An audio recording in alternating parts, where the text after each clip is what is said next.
Welcome to Indian Time again.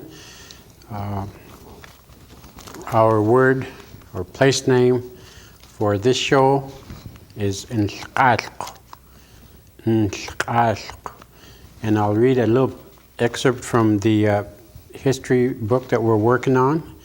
And the translation is a wide area of trees or forest. And this is in the Arli area, in Incashola.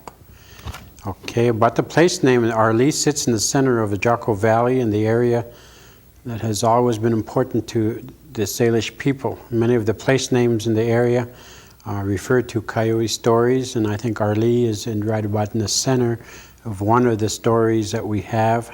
This was also the first location of the United States Indian Agency for the Flathead Reservation in Upper Jocko there. The Salish settled in this area. Rather, they were forced into this area in between 1872 and 1891. Pete Beaverhead I'm going to take some of his words that he talked about when he was talking about the Arli area, and he talks about a story on the other side. There was someone told him there was a lot of suejo enche or hawthorn bushes, and they're in a wide flat area. This is why Arli got its name. But then Pete Beaverhead said that he told the person that he thought that what he knows, he knew a lot of the place areas, and what he learned from his parents was that where Tatwa lived, I don't know exactly where Tatwa lived, there were a lot of milted there, quaking aspen. They were large, wide trees, and this is what they called Incashola. Arli was given the name for the miltet trees as what he understood. So they said the priest wrote it all down, and that's the information that we have is why Arli is called Incashola, was because of the wide area or the wide trees of quaking aspen that were in that area. And I guess last show I talked a little bit about, touched on what we're going to discuss today, and that is the railroad. We're going to discuss some of the things that have affected the tribes and the railroad. One of the things I guess that I forgot to mention our last show was what I want to do is honor our people, our children, in ways that I can. And I left out last week, I wanted to tell about Jen Terosian, who was awarded a $500 scholarship by the Nine Pipe Museum of early Montana. This is the first scholarship that the museum has put out. It's a one-time scholarship for a student in Lake County who graduated from high school and who's studying history or a related field.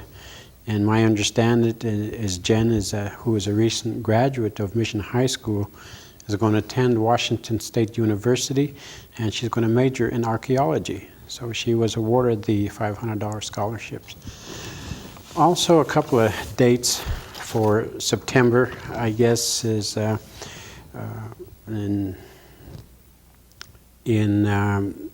September 6th in 1891, if you all remember Blind Mose. He was born on the 6th of September. On the 7th of September in 1873, Chief Arli and his followers left the Bitterroot Valley for the Flathead Reservation. On September the 7th, on the same day, in 1883, the Senate committee headed by Senator G. Vest arrived to investigate conditions of the Flathead Reservation. And then on the 9th, we'll go on down to the 23rd in 1841 in September. The St. Mary's Mission was established by the Jesuits near Stevensville or Esmich. On the 25th of this month, in 1909, government closed closes the allotment of land to the tribe members on the Flathead Reservation. And on the 5th of September, in 1805, the Salish scouts spotted the approach of Lewis and Clark, the expedition in the Ross's Hole area, and in 1903 the BIA's Jocko School opened. We're going to talk also in one of our shows, maybe the next show, we're going to go into the Lewis and Clark and expedition and when they arrived here and met the Salish people. But I guess the topic, one of the other things I want to talk about today is that I'd like to mention a couple events in the tribal history, and one of those was the Lewis and Clark hood near Ross's Hole near Sula is where the place the Indian people, the Salish people met Lewis and Clark. It turned out to be the expedition, I guess, that everybody's talking about today, Lewis and Clark, and I think the tribes throughout the country have different feelings about the celebration of Lewis and Clark. I hope that a lot of the tribes take this opportunity to educate the non-members and other people, the Indian side or the true story of the Native people and how they feel and about Lewis and Clark when they first met him. For now, I'd just like to mention that the Longhouse at St. Ignatius, we have for sale a 20-page publication on the Salish people and the Lewis and Clark expedition. If you're interested, you can drop by and pick one up, or you can call 745-4572 and get more information about that. Another event I'd like to mention is the negotiations over the right-of-way for the Northern Pacific Railroad, in which tribal leaders and the United States officials met in St. Ignatius from August 30th to September 2nd in 1882, 118 years ago. I was just a small boy at that time. This was an important event in the history on the reservation, and it's one of the events in our history that can teach us a lot about some of the present day issues that we're dealing with today. A lot of the issues, a lot of our issues are going back to some of the things that happened many years ago and is now affecting our lives today. And this is an issue that we're going to discuss today again with Tom Smith, who works with us at the Culture Committee as a consultant for the Tribal History Project. And Tom has been on our program for a while, and he's been at the Salish Culture Committee since 1991, I believe, and we have Tom doing many different things, a lot of things. So with that, I think I'll give Tom an opportunity to discuss a little bit of the research and the information that we have collected through the past 25 years from oral history, our audio tapes of our elders, and Tom has went to different areas to dig up more information, and information that has been verified by some of the stories of our tribal elders that we have here. So with that, I'd like you to welcome Tom Smith. Thanks, Tony. Good to be here. So Tom, as a lot of things I know over the years we've covered and we've done different things. But I guess what I wanted to know is why is the history of the railroad being built through here at the reservation important? Well, I think it's a really important event, and it's probably a little humorous for Roy Bigcrane, who's videoing us today, because I was always bugging him to get the story of the railroad into the documentary that Roy and I worked on a few years ago, but we never did. It's a real watershed in tribal history because I think in many ways it represents a turning point in the history of relations between tribal members and non-Indians in Montana. It's a point where after the railroad, the non-Indian economy and way of life was brought into Montana and established on a level that had never been before. The railroad really made possible a lot of these things, the industrial development of Montana. Before the railroad, non-Indians had been present in Montana for a century or so. The fur trade, Lewis and Clark, the fur trade, the missionaries. But in many ways, the tribal way of life was still dominant. It's still non-Indians who were here had to operate within the terms of the tribal way of life and tribal society. And you can see that right up to the time of the railroad. There's a picture that we can show now that shows a ferry at Paradise, and railroads, of course, the big part of the transportation system for many years in Montana after its construction. And before that time, transportation in Montana was by horseback, it was by horse and wagon, and it was by boat and ferries. And these ferries were key little points in the transportation network. They were strategic points that people really relied on to cross the major rivers. And many of the ferries, not only in western Montana, but in Idaho, eastern Washington, were controlled by Indian people right up until the era of the railroads. So that's just one example of how before the railroads, Indian people had more control, I guess you could say, over the economy. And although obviously Indian people continued to control the economy in different ways after that, the railroad really made it possible for the non-Indian way of life, the industrial development of Montana to take place on a bigger scale. I think, another thing I could mention there is that it's no coincidence that the year the railroad was built was 1883. That's the same year the buffalo were wiped out in the wild. After that, the only buffalo that survived were in protected herds, like the one right here on the reservation that was saved by some Pend Oreille people. But 1883 is when they were pretty much exterminated in the wild, and that's because the railroad allowed for the shipping back east of huge quantities of buffalo bones, which were then rendered into fertilizer. Also the shipping back of hides, and there was a new facility developed in Philadelphia for the industrial tanning of hides. So the railroad permits these things to be exploited on a scale they'd never been exploited before. And we can see a few pictures here. There's one, these are great pictures from, they're horrifying in some ways, but they really give us a window into the scale of that destruction. There's a picture here of Red River carts hauling buffalo bones to the railroad, and you can see how the railroads, the means by which they're shipped out. We also have a picture here of one of these enormous mounds of skulls. I think this is near Detroit in Michigan, that are being rendered into carbon or fertilizer, charcoal, something like that.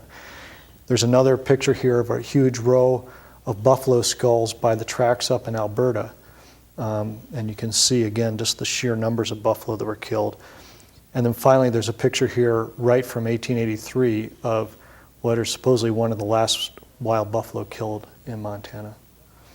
So I guess that's why the railroad's construction is so important. Okay. What connections are there between the railroad being built in the 1880s and the Hellgate Treaty of 1855, which was 30 years earlier? Yeah, 30 years before almost. Well, Isaac Stevens, as many people know, is the main non-Indian official who negotiated the Hellgate Treaty on behalf of the United States. He was actually sent out to Washington Territory 2 years before to become the first governor and superintendent of Indian Affairs of this territory. And on the way from Minnesota, he surveyed the route for the northern route for the railroad, which wasn't exactly followed when the railroad was built, but more or less it was. So right from the start, for a long time, before the railroad was actually built, the U.S. government and many business leaders had this dream of establishing transcontinental railroads across the United States. And just for the purposes we're describing here, of allowing the industrial development or exploitation, in many cases, of these lands and resources. And yet when Stevens negotiated the railroad treaty, one of the interesting things is that he never mentions railroad in the treaty. He talks about allowing roads, it's the way it's translated anyway, to be built to the reservation and to connect to the nearest public highways outside of the reservation. But he never mentions, how a road would have been translated into Salish in 1855. Probably people pictured a horse trail being allowed, allowing non-Indians to proceed on a horse trail through the reservation.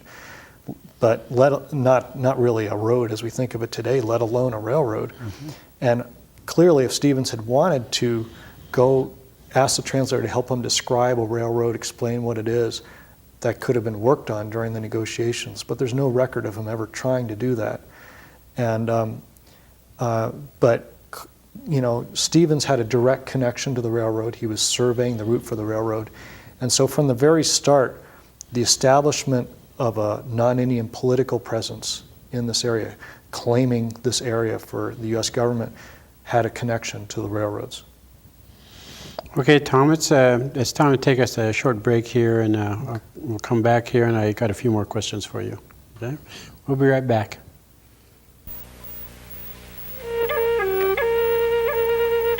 In the past, people were raised with respect for each other and the role of sex in the Indian society. Today, the consequences of sexual behavior can be serious. They can even kill you. Please know the facts. Be safe. The family is everything. HIV/AIDS is preventable. This is real life, and it has real consequences. Welcome back. Remember our place name for the day, Incashola. That's Arlee. That's what we call Arlee today. And I'm here again with Tom Smith for discussion on the railroad. Tom, the negotiations over the railroad right-of-way through the reservation took place in St. Ignatius in 1882. What does history have to say what life was like back then? Well, it's an interesting time in the history of the reservation because in a lot of ways this is a time when there's a lot of kind of power struggles going on the reservation between the tribal community, between the U.S. Indian agent, the missionaries who had quite a large establishment on the reservation by that time. But the traditional way of life was still very strong at that time. And we can see there's actually a wonderful photographic record of that period. This photographer, Francis Haynes, took a number of pictures. Many of them he was paid to take by the railroad, actually, to kind of attract settlers to the areas that the railroad was going to be built through. But he took a lot of pictures on the reservation in 1884 all the way up to 1890. And you can see in this picture here of the Jocko Valley in 1884, it shows almost no development at all in the Jocko Valley.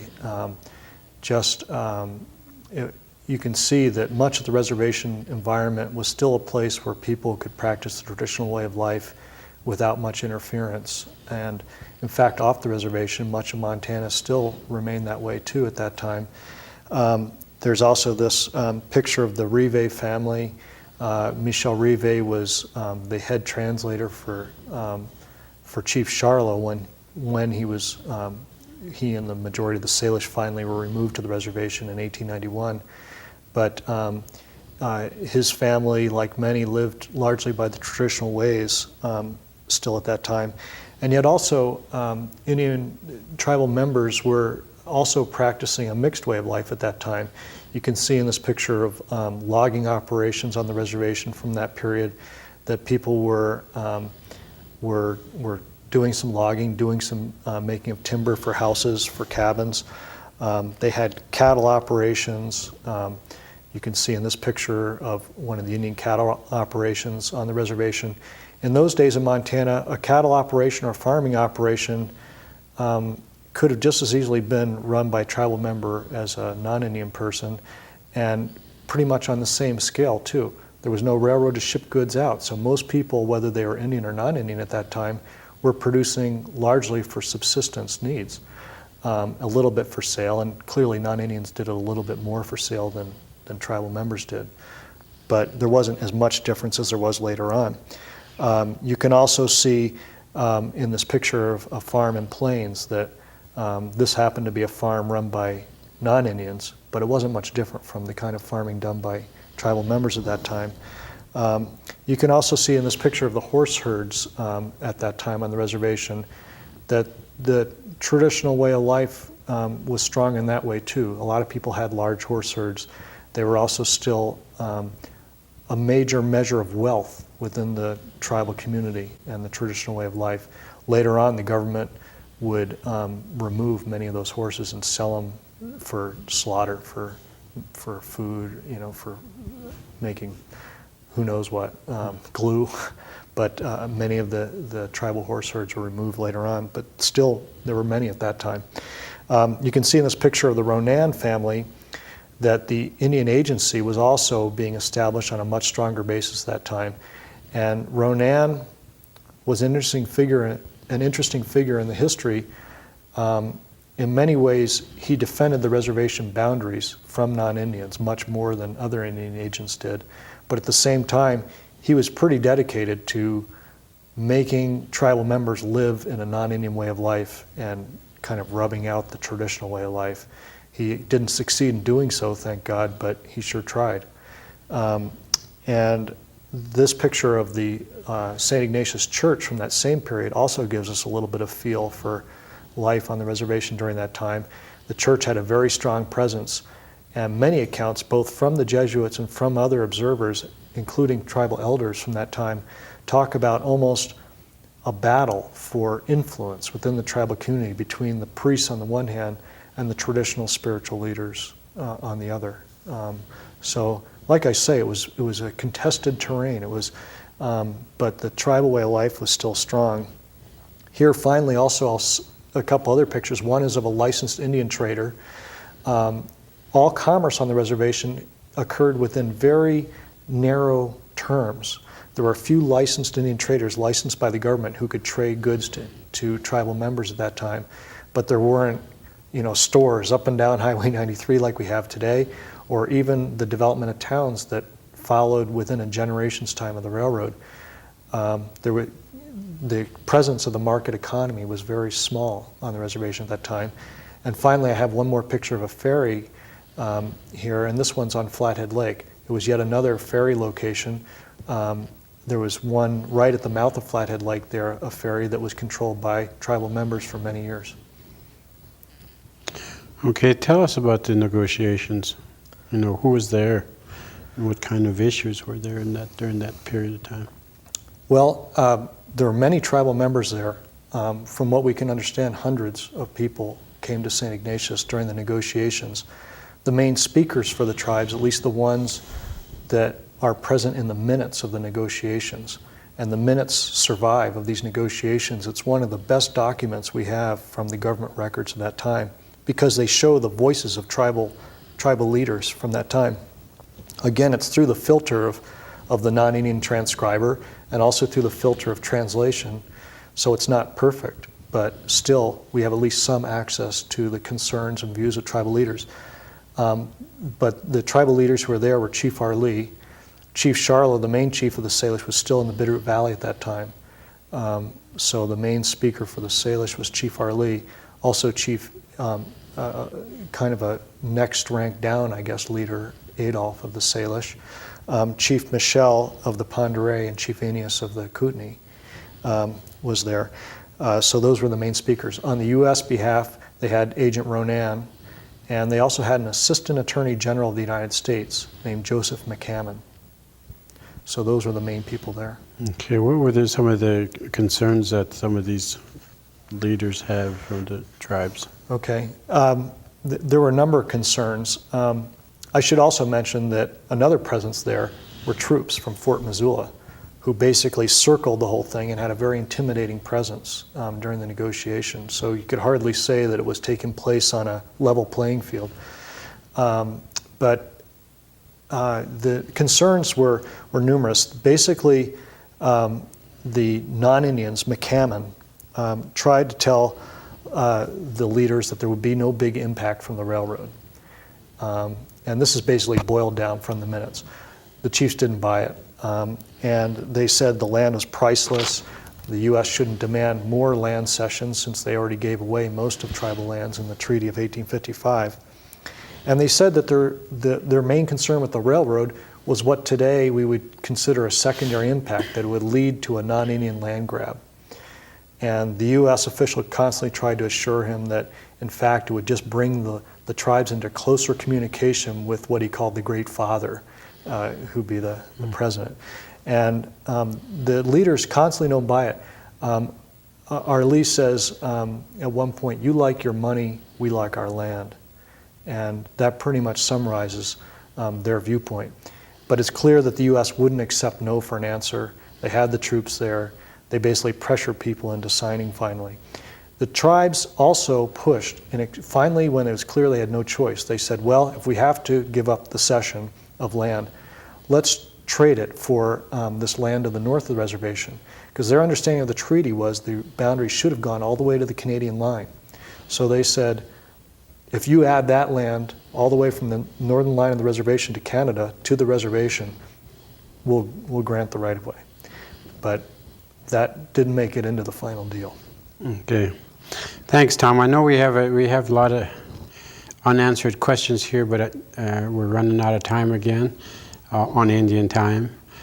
So I'd like to thank you, Tom, for your research and your interviews with elders, and it's been a long road, and it's taken, I think, a while to get where we're at. We never realized how much information is out there, and how much information is still there.